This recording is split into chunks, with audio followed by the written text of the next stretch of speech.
Hello book lovers, welcome to Uncommon Reader. I'm Daniela and this is my July favorites vlog style.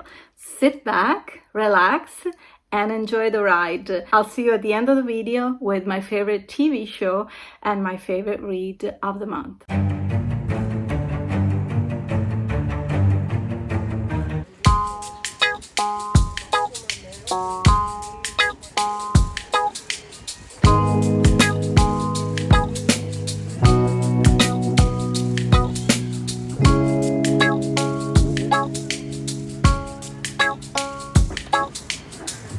I couldn't have started July in a better way than with a quiet visit to my local library. There's just something about stepping into that familiar space filled with books. And, in my case, a special view.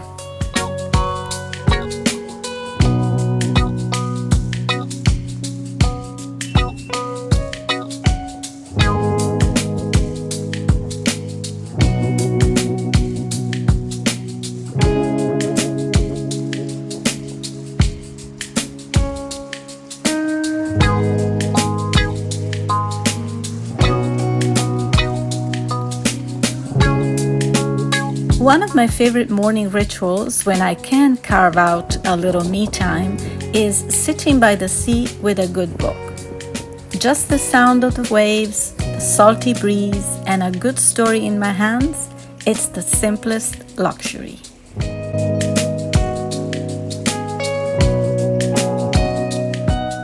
Happy 4th of July! Oh, I miss being in US during this day. It's my favorite American holiday, and maybe my favorite holiday of all, even Christmas. I'm not a fan of Christmas, but hey, I'm here with my cold tea. The fan is on. Sorry if we have some background noise, but I realized I forgot to tell you about some books that I actually got in June. Were supposed to be part of my June favorites video, so why not showing it today what I've got. So this is a book crossing I go to probably like 2 or 3 times a year. It's a huge warehouse and it's managed by volunteers, retired volunteers. I usually bring some books and I can take about 10 books out. So I'm always so happy when I return, and I've been doing a book haul on this book crossing place already here on the channel, and I'll link that video in the info box. What did I get this time around? So let's start with Irene Nemirovsky with Jezebel. So I believe this is the story of an older woman that is on trial for murdering her younger lover. I have read from this author Suite Française, which was quite a tough, very intense read during the Second World War. This is gonna be a punch in my stomach. It's called Bilal. I don't think it's translated in English. It's the story of a journalist who is going undercover, who infiltrates himself among illegal immigrants. So just probably telling all the atrocities these poor people go through trying, to flee their country and getting through these boats, reaching the shores of Italy, of Spain, of Greece. I'm sure it's going to be a pretty intense, heart-wrenching book. A little bit of art. This is Melania Mazzucco, and I don't think this also is translated in English. It's the biography of the artist Tintoretto. So I'm looking forward to read books about art. So one of my favorite topics, especially when they tell you the real lives of these amazing artists.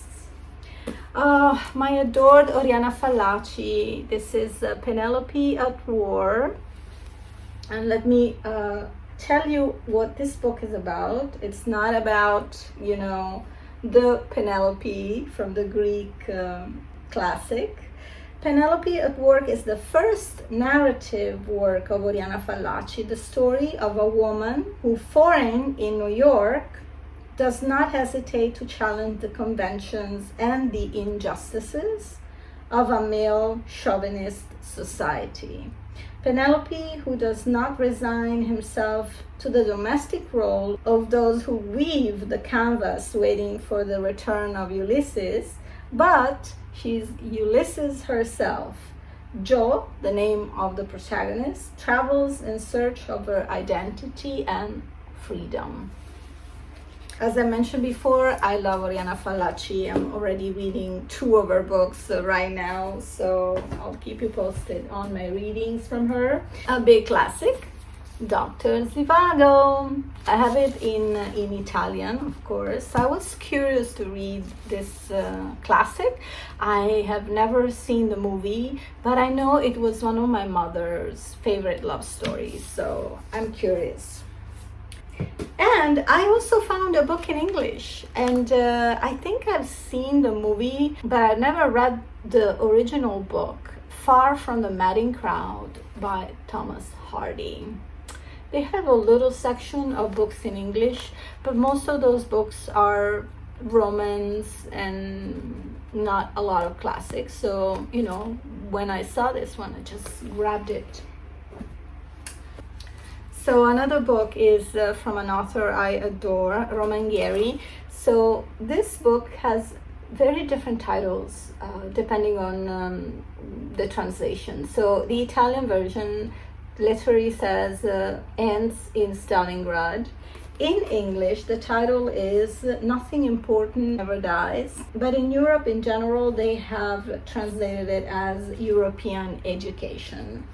This is an inspiring tale of a boy fighting with the partisans in the forest of Poland. He was a young pilot in the Lorraine squadron of the de Gaulle Free French forces. So, war book, again, I'm obsessed. Oh, here's Irving Stone. I loved his biography on Jack London. It was so intriguing and entertaining. This one is actually The Greek Treasure. It's a magnificent biographical novel of Henry and Sophia Schliemann, the epic of a man and woman, their shining love for each other, and how together they broke through every barrier to turn an incredible dream into an immortal triumph. Quite intriguing. 2 more books. One is a South American classic, Donna Flor and Her 2 Husbands. If you don't know the story, Vadinho dos Guimares, a gambler notorious for never winning, dies during the carnival. His long-suffering widow, Donna Flor, devotes herself to her cooking school and her friends, who urge her to remarry. She is soon drawn to a kind pharmacist who is everything Vadinho was not, and is altogether happy to marry him. But after her wedding, she finds herself dreaming about her first husband's amorous attentions, and one evening, Vadinho himself appears by her bed, as lusty as ever, to claim his marital rights. I'm sure this book is going to be so entertaining and fun. It's a very famous book, beloved author here in Italy, and I'm sure worldwide. The last book, I left, I guess, the lighter book for last. This is Love Letters from Montmartre, and the author is Nicolas Barrault. He is famous for his romances stories, and you know, I'm not big on romance books, but hey, it's set in Paris, so I am really drawn to it because of the location. And usually the stories are kind of funny, witty. Sometimes they are successful, sometimes they're like, not so much. But hey, this was free, so I grabbed it. So I hope you're having a good 4th of July. I am sort of sad today because I'm sort of thinking back about last year, because last year we were in North Carolina visiting my boyfriend's cousins, and we had a blast. In fact, I did shoot a video there, so I'll link it in the info box. If you haven't seen it, many of you are new here on the channel, take a look. We visited the Riley Museum, History Museum. It was so hot. We went to see plantations. That was quite tough because it was so hot there, and just to imagine all those people working in the fields in that heat, I mean, I don't know. It's just really, really sad. But beautiful, North Carolina, so much green and nice people. I want to go back, hopefully, not in summertime with scorching sun blasting, maybe during the fall. We'll see. I look forward. See you soon.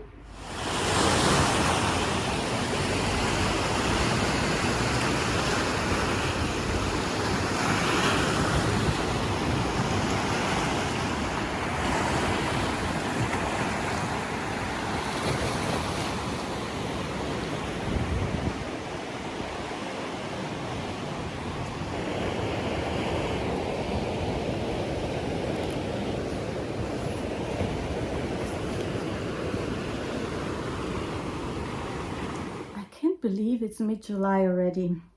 Good, time flies, especially in summertime. That's a good thing.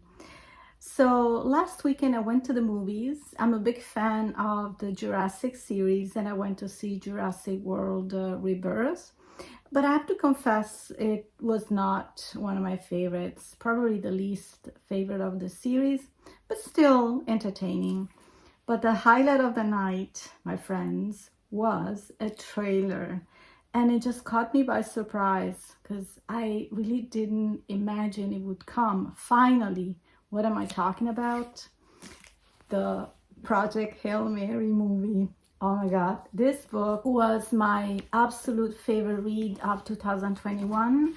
And since, this author has been known for The Martian, that was also a fantastic movie. I was just looking forward to figure out if this will become a movie too. And actually, since 2022, I had heard they were gonna make a movie. So I was looking at IMDb online, the status of the production, and at one point it had a release date that was, like 2024, and then at one point they had no news at all on the movie. So I thought, okay, this is a project that they sort of decided not to do. Maybe because, I don't know if the book was as successful as The Martian, but I think this book is even better than The Martian. And after a while, I think I saw that the movie was on again. And so seeing the trailer at the movies, I jumped. I was so surprised, and I'm super happy, although it will be released in March 2026. So I have to wait 7 months. Oh my gosh. Yeah, but I'm super stoked. I can't wait to see it. And if you haven't read this book, give it a try, because as I always say, it's not a sci-fi movie per se. It's a story of a beautiful friendship. And I'm not gonna say nothing more.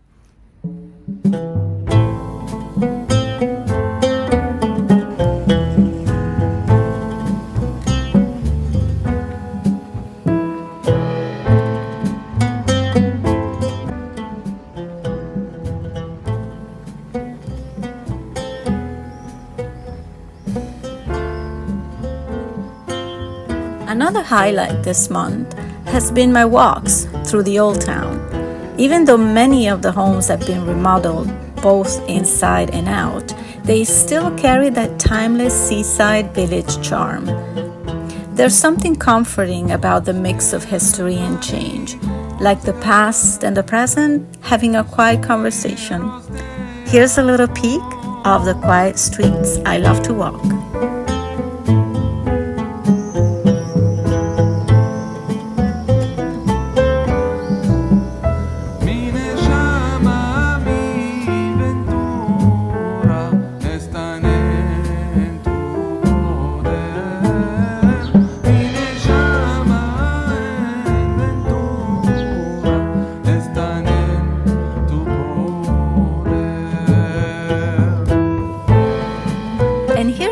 comes to our basilica dating back to the 4th century AD, although the current structure is primarily the result of medieval renovations.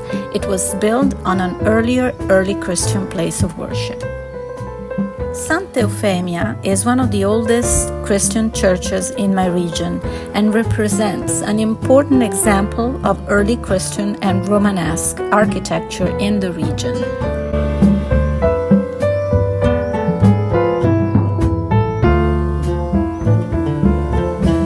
Santa Maria delle Grazie is a smaller church built at the end of the 6th century. The church was built on the site of an early Christian basilica dating back to the first half of the 5th century.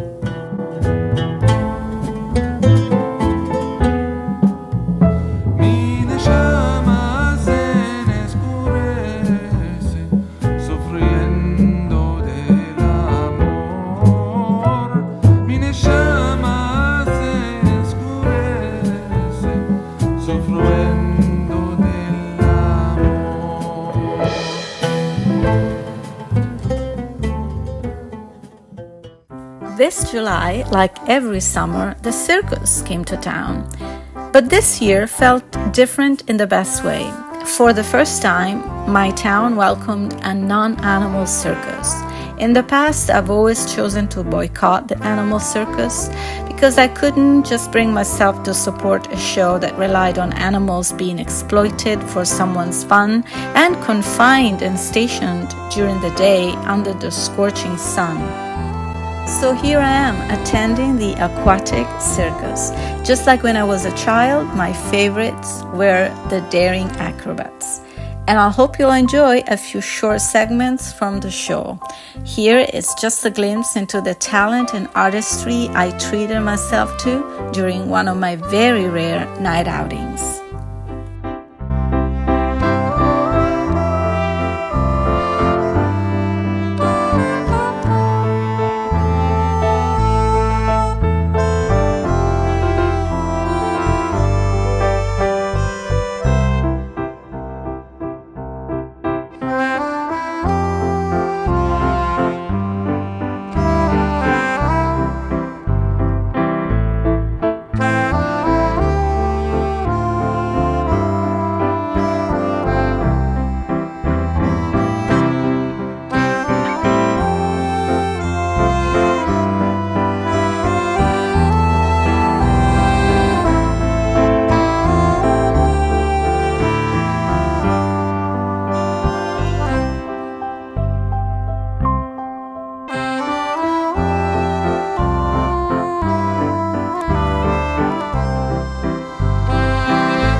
July and honestly August too tend to keep me busy chasing sunflower fields during my car outings with my sister.